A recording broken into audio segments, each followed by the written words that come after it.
আজকে সকালবেলায় আমরা খবর পেলাম শিপুর বলাগড় অঞ্চল চাঁদরা কলোনিতে 103 নম্বর বুথে এসআইয়ের ফর্ম বিলি হচ্ছে।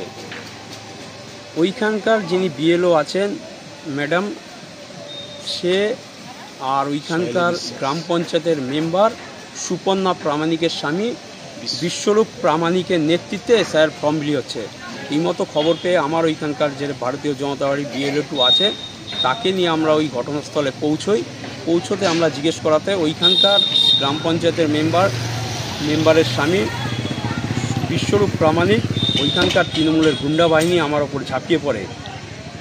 আমরা দৃষ্টি আকর্ষণ করতে চাইছি নির্বাচন কমিশনের আধিকারিক, যে নির্বাচন কমিশন একটি স্বশাসিত সংস্থা, যে এইখানে নির্দেশ আছে বিএলওদের প্রত্যেকে সশরীরে বাড়িতে গিয়ে ফর্ম দিয়ে আসতে হবে আর কি।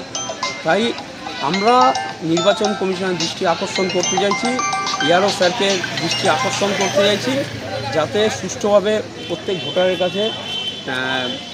ভোটারের কাছে এসআইয়ের ফর্ম পৌঁছে যাক। কিন্তু শিপুর অঞ্চলে দেখছি উল্টো নিয়ম, এখানে তৃণমূলের নেতা, তৃণমূলের গুন্ডা বাহিনী যা বলছে তাই এখানে বিএলও করতে বাধ্য হচ্ছে।